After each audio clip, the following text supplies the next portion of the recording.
As design leaders, we must teach and coach our young designers to strive for perfection, knowing that perfection is difficult to reach, obviously, but they need to learn to make the right compromise so to deliver a compelling offer to our consumers which will exceed their expectation. I think that's the ultimate goal that we're teaching our young designers. The difference in culture brings a lot of divergence. It's never one individual's project. It's a team's effort. As design leaders, we must teach and coach our young designers to strive for perfection. We as designers need to simplify the consumer's lives before the journey, during the journey, and after the journey. I remember several projects where we had too many ideas. We just had too many ideas. You need to learn to be able to project yourself as that consumer so that you're making the right trade-offs for that consumer ultimately. So learning to observing, yes, with your head, but with your heart is the key to discovering the right insights. And I always say to the young designers that if you can identify the right problem to solve, you're 50% there with the solution. Coming up on Design Mindset, why the newly crowned Red Dot Design Team of the Year leader believes the pursuit of perfection can kill innovation.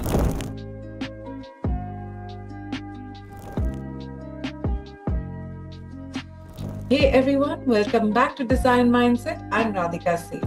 This episode is sponsored by KeyShot, 3D rendering and visualization trusted by product designers worldwide, including BRP.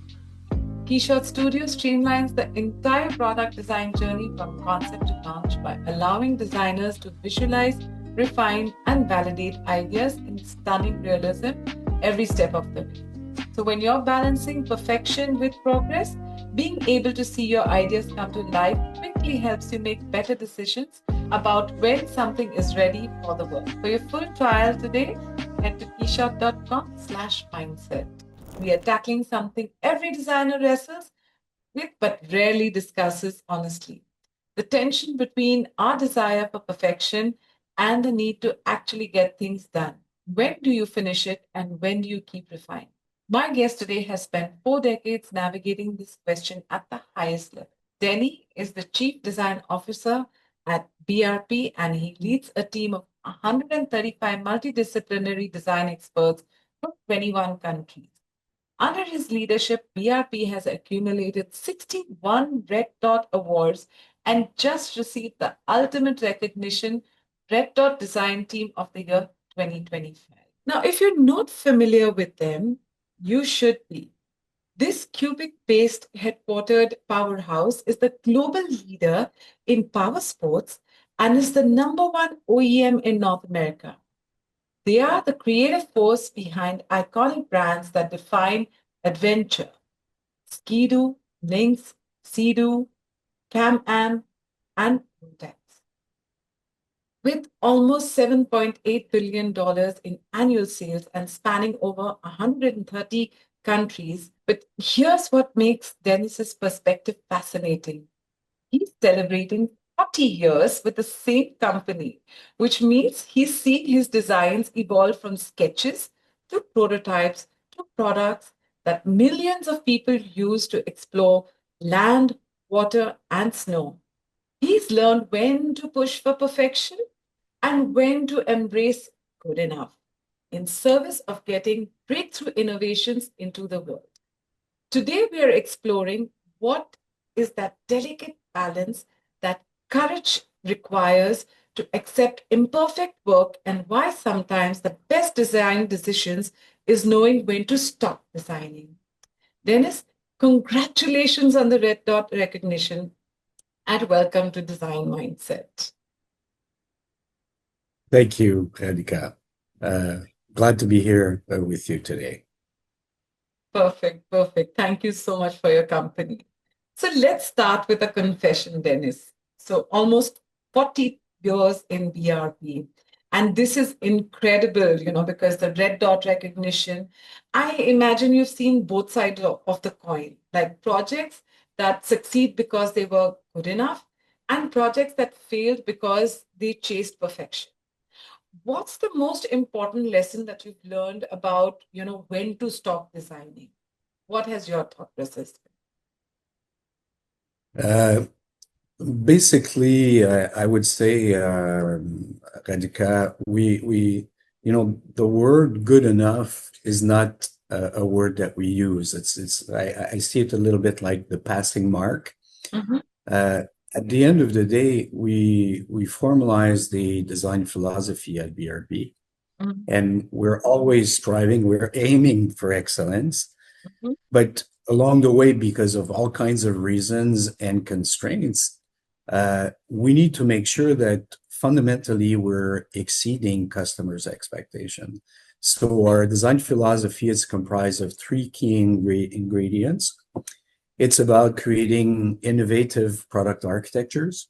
Uh, it's about creating something that is highly functional, integrating ergonomics and human machine interface, and so on and so forth. And thirdly, it's about the wow factor. And ultimately, the wow factor is creating enough emotional content in the product so that consumers are drawn to the products and they want to possess the products. So ultimately, that's what we're striving to do to exceed customers' recreational needs. However, we know that what's important is not so much to over deliver on one of those pillars, but mhm. it's the equilibrium between the three.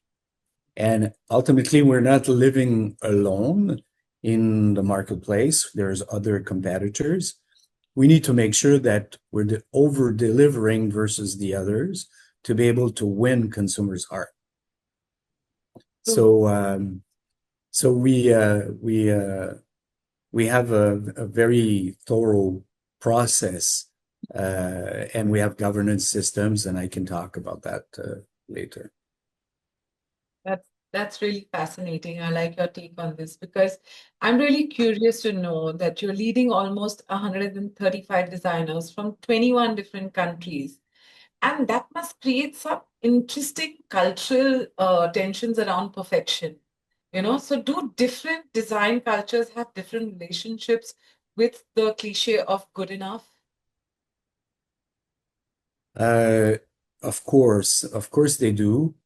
Obviously, it creates a little bit of challenges from a communication Mhm, standpoint when people are coming from all over the place. However, earlier on, as people integrate either one of the three studios that we have one studio in Florida, one studio in the south of France called Sophia Antipolis, and the main one being in Canada here. These 21 nationalities being represented need formal training. They need to understand what is our design philosophy and how do we push each project to go beyond to be able to reach our mission to respect our design philosophy pillars.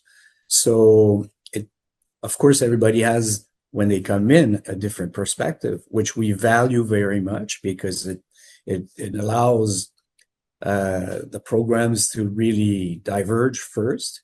But eventually, as people understand our brands, as they understand our philosophy, then they're all striving towards the same objective.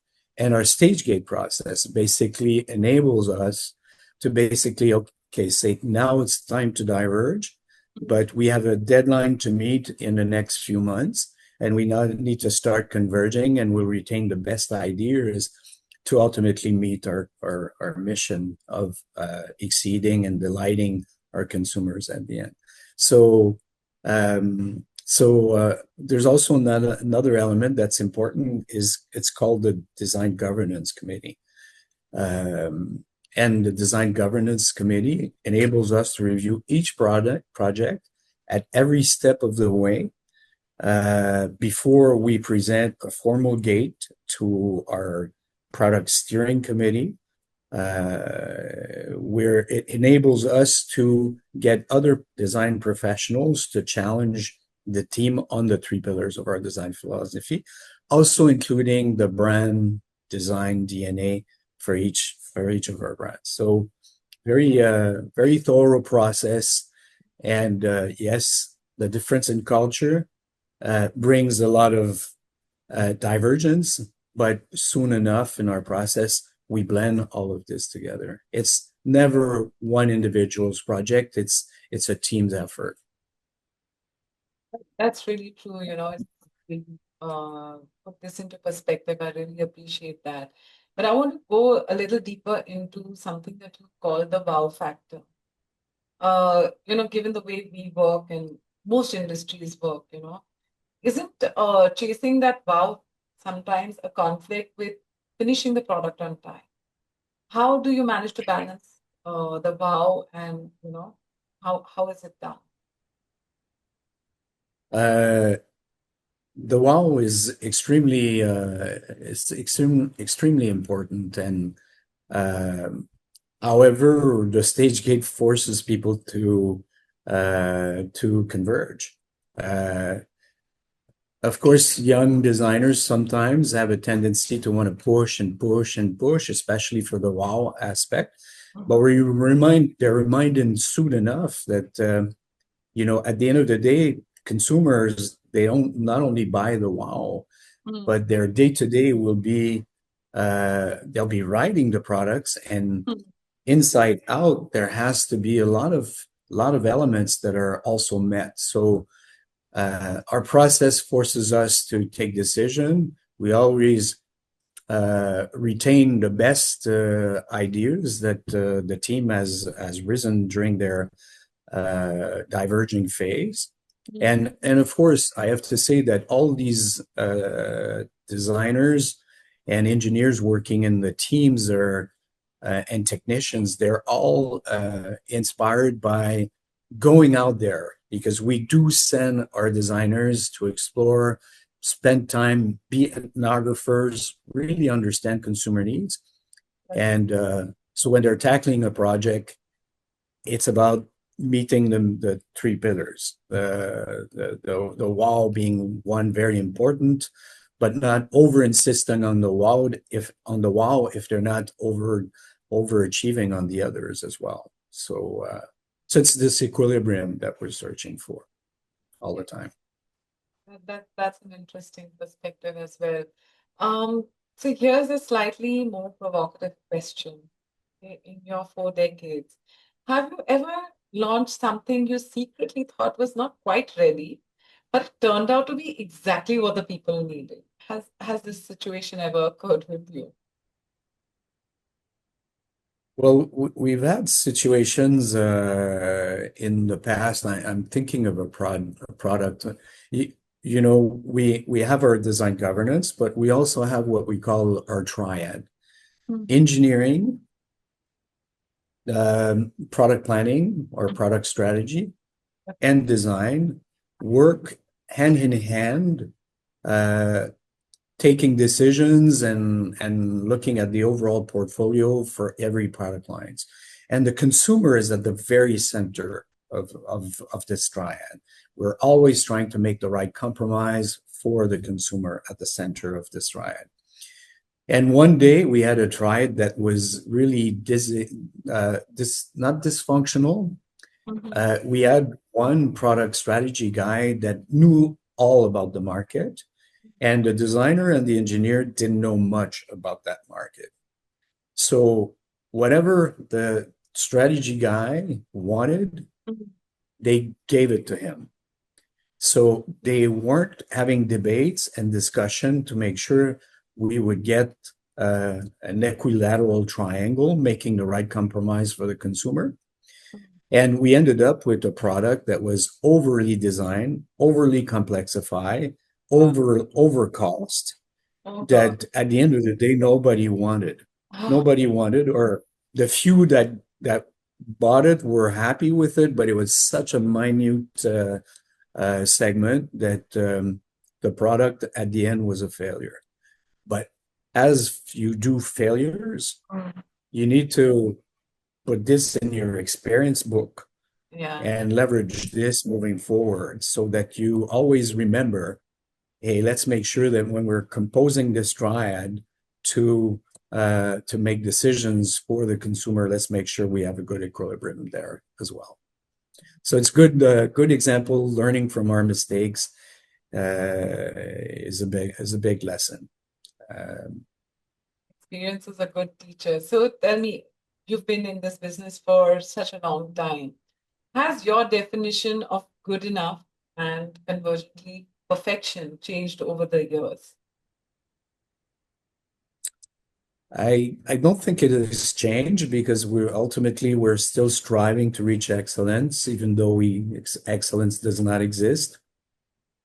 Uh, we're we're teaching and we're coaching everyone to try to uh, aim towards it, but at the end of the day, the milestones will force us to make decisions, and sometimes we do have to basically drop some of the ideas that brought forward. We can't bring them all to consumers. At some point, we need to make sure that all three pillars are met. We know this is what ensures or at least contributes to the commercial success of the product. So teaching and showing our individuals that we need to make a balanced product that will over exceed consumers' expectations at the end. And ultimately, if we need to drop ideas because we have milestones to meet and we cannot demonstrate the viability of this idea or this feature. But what we'll also do is sometimes those ideas that are tossed away are brought back to our accessory group.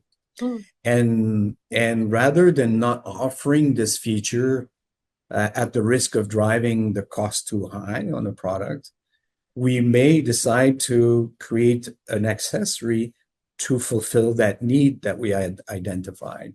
So the consumer will decide whether that feature is pertinent for that consumer, and he or she may decide, oh, you know what, I'm going to pay for that accessory because I see a very big value for that. So it's our way of not dropping all the ideas, but making the right compromise to meet the price, the MSRP that we're wishing to be offering the product for. But at the same time, having the customer or meeting the customer needs for those who have that need in a different way. So, and accessories is a big part of what we offer in the multiple segments of products that we do, and sustainability being a concern always. Obviously, we have even though we have multi-brand products, whenever we're designing an accessory, we make sure that this accessory is also compatible for all product lines, or almost all product lines. So an accessory that goes cooler, that is designed for a Sea-Doo, can go on a side-by-side, an ATV, and even a snowmobile. So it simplifies people's garage. That's such a wise way to go about things. Would there be any example, a specific example in this specific situation that you could share with us, maybe a recent project, where you had to make the call and say, this is good enough to change someone's life. And even if it's not everything that we imagined, but let's just go ahead with it. So was there any specific example that comes to mind? I have more of a counter idea where, just like I explained before, during the diverging phase, following a huge field observation phase, the team that went in the field observed so many consumers riding, using their products, and facing several issues, and those issues became insight for them to try to tackle. So with this, I remember several projects where we had too many ideas. We just had too many ideas, and now how do you prioritize which ones you will keep to avoid the project, the Trackster project I was referring to, that was overly designed and overly complex.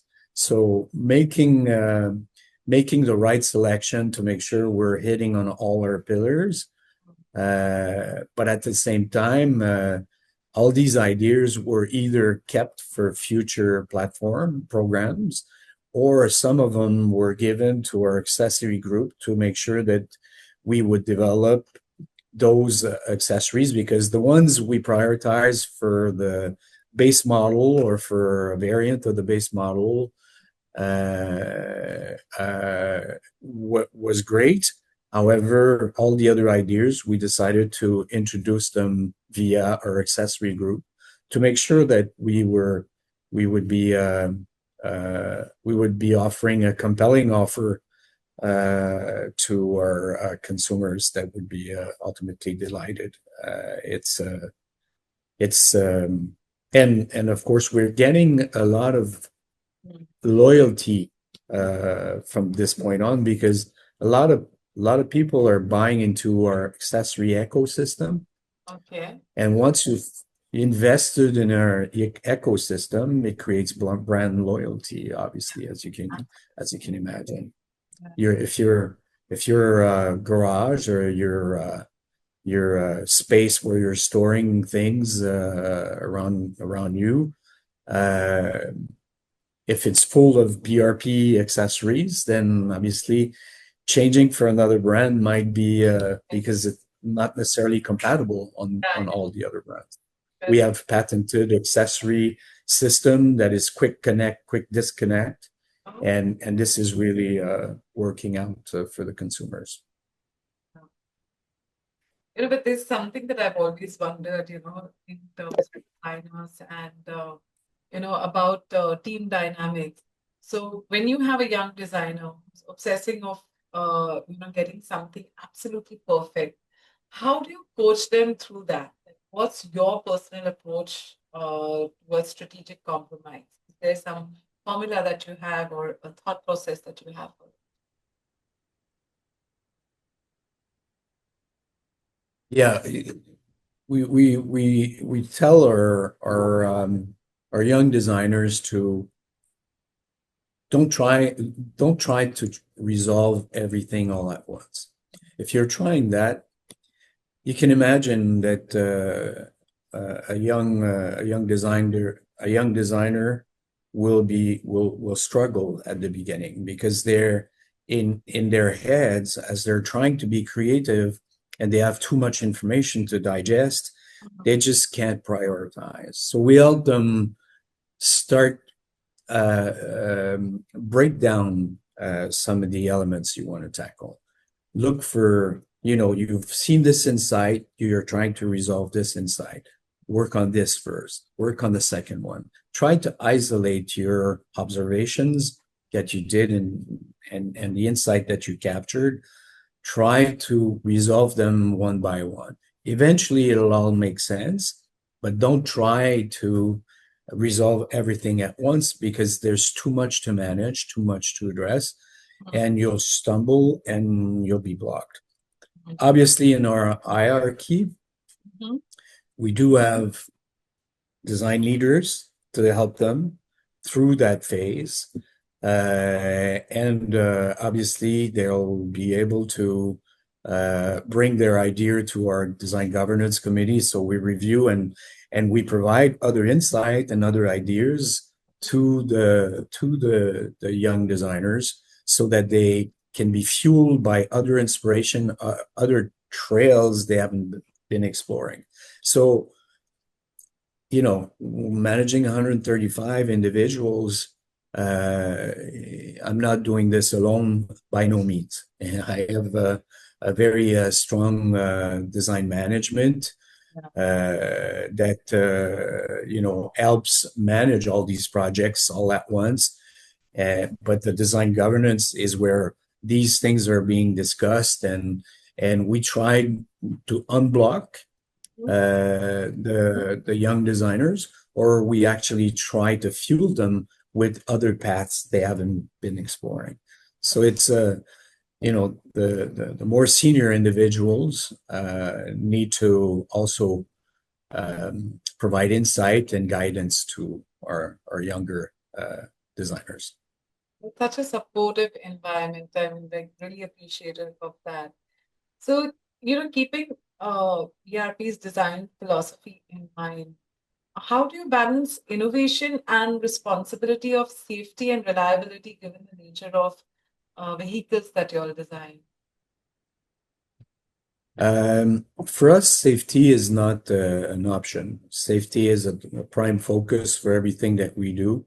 In fact, if ever you get the chance to come to Canada to one of our factories, you'll see that health and safety is something of prime focus to our management team, the entire management at BRP.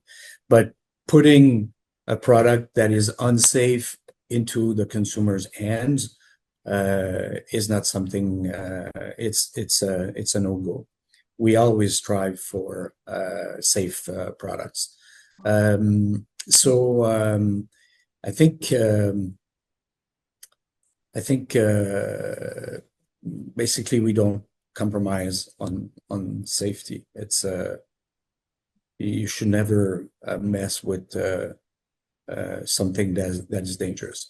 Of course, our products can have certain situations, but obviously, we provide training for our consumers to learn to ride. We have ride safe programs and education programs and so on and so forth to make sure that somebody who's buying for the first time one of our products understand the risk associated with doing such an activity. But safety is of prime importance for us. So, here's a personal question that I want to ask you. You've accumulated more than 61 Red Dot awards over the years. And I imagine some of those winning products may or may not have been really perfect when they were first launched. Can you think of any of, one of the products that improved dramatically after real world feedback was given?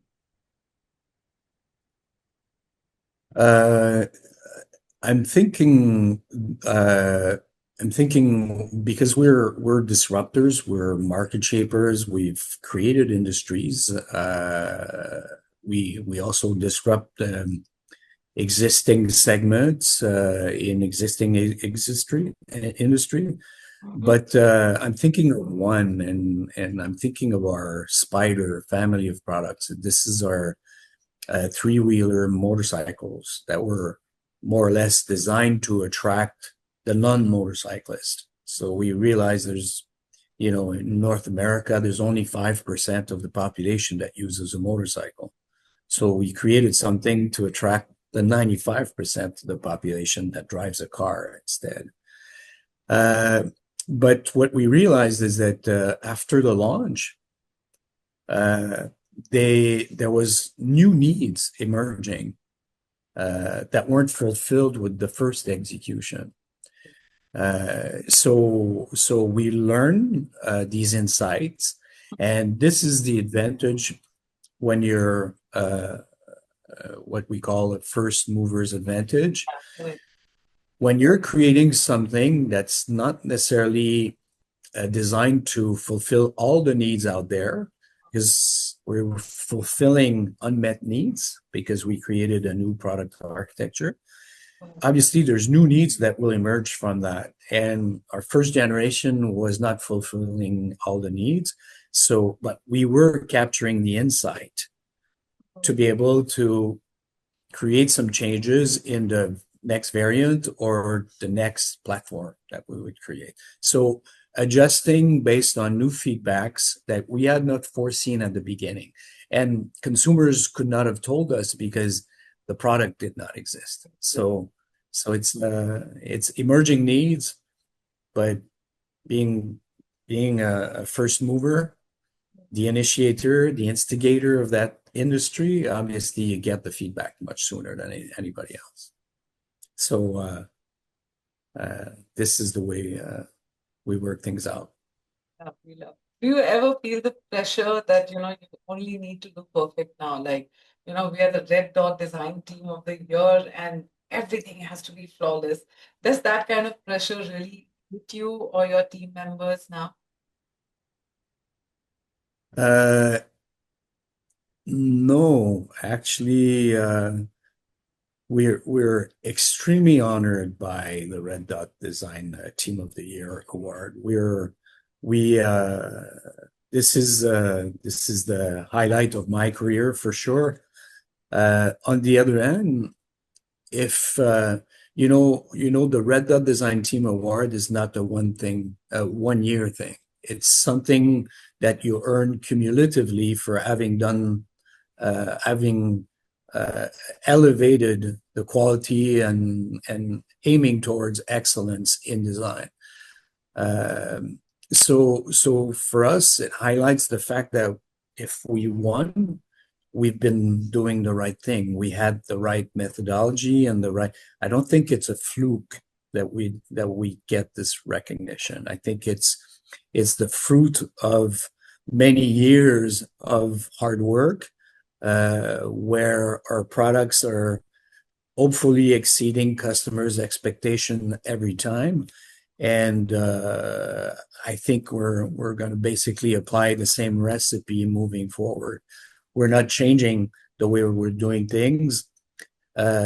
Perhaps it'll put a little bit more pressure from the outside perspective, but inside we're keeping a winning recipe. We're going to continue to apply. All teams are very flattered with this, but I think it gives them a boost to continue along the methodology that we've been using up to now.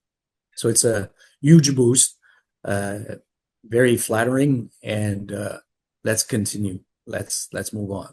I agree, why change something that isn't broken or why reinvent the wheel? And you have a set formula and it's such beautiful results.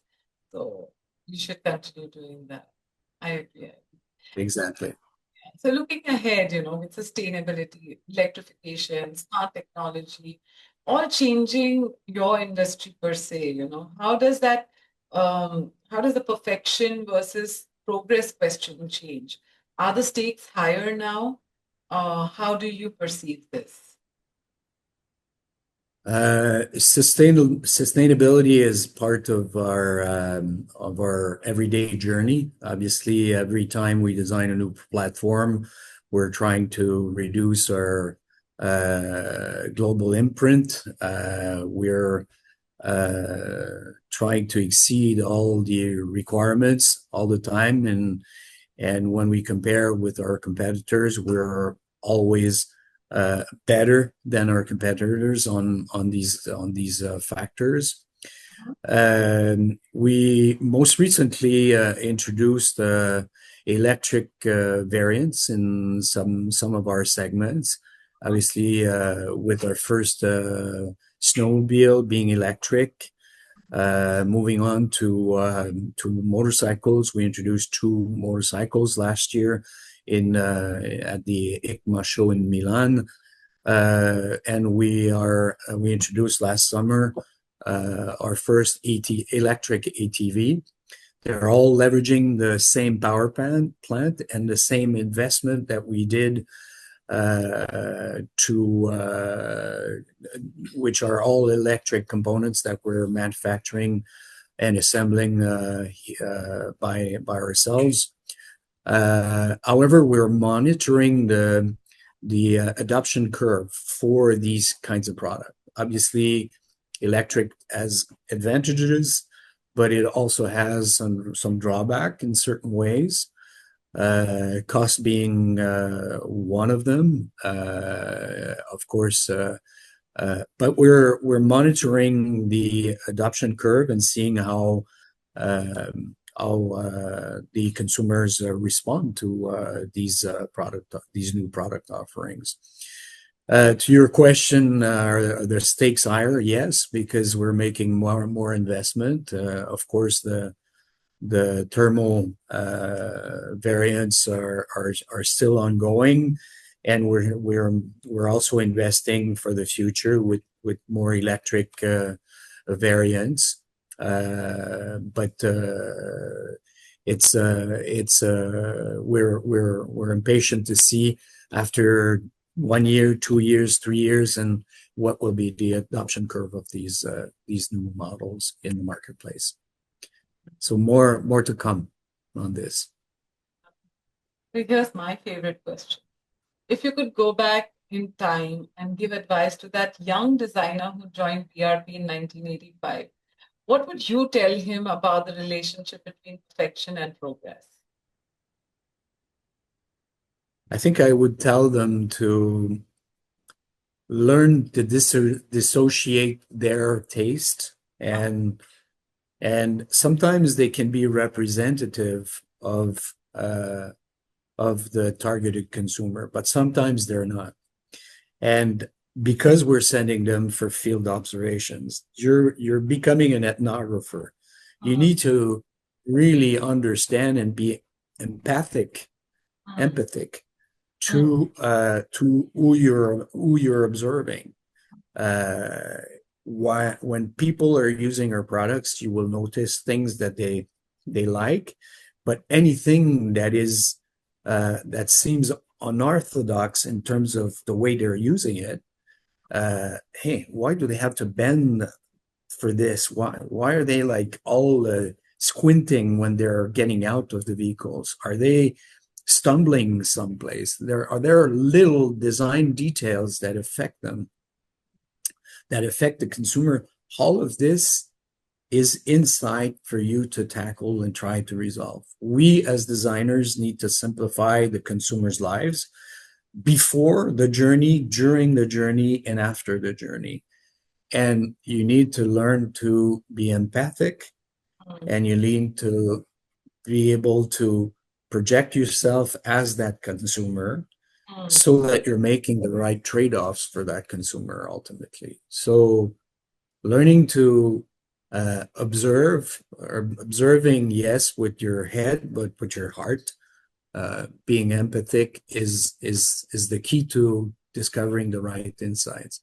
And I always say to the young designers that if you can identify the right problem to solve, you're 50% there with the solution.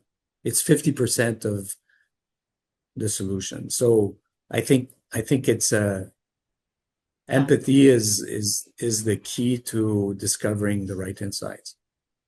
And sometimes you need to dig deeper than just the obvious. The obvious, everybody's going to capture that. Even our competitors will capture that. So learn to be much more in depth when you're observing and paying attention to our consumers. Now we move into my favorite part of this show, which is the Design Mindset Challenge. And given your incredible experience, balancing innovation with execution, I have this scenario for you. So the scenario is this, that your team has been developing a revolutionary new recreational vehicle for the last 3 years. So it solves a real world problem. It's beautiful. People love the prototypes. But launch day is like almost 6 months away, and you've discovered 3 things. First, the battery and the technology could be 20% better. And if you wait for another year. Second, there's a safety feature you'd love to add, but it would delay the launch by another 6 months. And third, a competitor has just announced something similar launching in the next 8 months. But your CEO or the board wants you to launch it on time. Your engineering team says 6 months and it will be perfect. but your gut says people need this now, even if it's not everything we dreamed of. What would you do? The the answer is the same as before. When there's a safety issue and your product could be safer, there's no compromise that we would do on the safety aspect. That's the first element. Uh, but if we could wait and get a better product at the end of the day, then you're combining those two elements and you say, at the end of the day, it's not trying to meet a deadline. Uh-huh. It's coming up with the right consumer experience. The right product to provide the right consumer experience at the end. So forget the 6 months or 8 months or even a year for that matter. Our products need to live. Once they're introduced and they're all tooled up, they'll be in the marketplace for 4 to 10 years out. So with this, come up with the right product. That's our strategy. So no hesitation there. I love your approach. Of course. Yeah, sorry, go. No, I was going to say, yeah, the pressure may be there and we need it, but ultimately, if I think we would rally every members of the product steering committee to postpone our start of production to make it right for the consumer. I was going to say that I love your systematic approach to it, and not just going for gut or just for data, but finding that framework, that helps you make these impossible choices and putting safety first at the heart of everything. So that, I think, defines the kind of leadership that you have and the wisdom that you have, because it comes from 4 decades of experience, actually. So, yeah, thank you for solving that for me. And this takes us to the more interesting segment, which is the rapid fire. So here I need some honest answers, and just the first that comes to your mind. So here we go. Complete the sentence. Perfect is the enemy of Time. Okay. Your biggest, we should have done it sooner, regret. Have it? I wish we would have gotten to the side-by-side vehicle segment much sooner. Okay. And do you We judge didn't invent that category. We invented a lot, but Mhm. I wish we would have invented that one. Okay. And do you judge other products by whether they feel over-designed or under-designed? Is that, designer in you there all the time? Neither. I look at any products, whether they're thoroughly thought,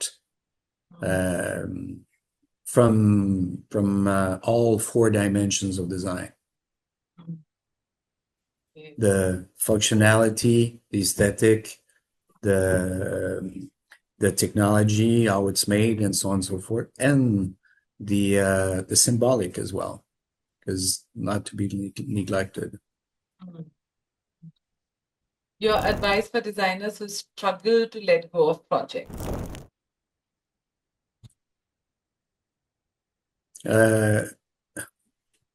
Again, follow milestones but use the consumer angle. Put yourself in the shoe and understand the consumers you're designing for. Perfect. And take the best decision for them. Make them the right compromise. Okay. Yeah. So the most imperfect product that you've ever done? One day I was in New York City. buying, and I bought a lovely pair of scissors, Uh-huh.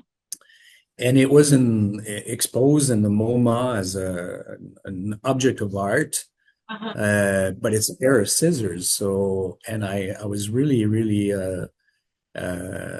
I fell in love with those scissors, and they were perfectly symmetrical.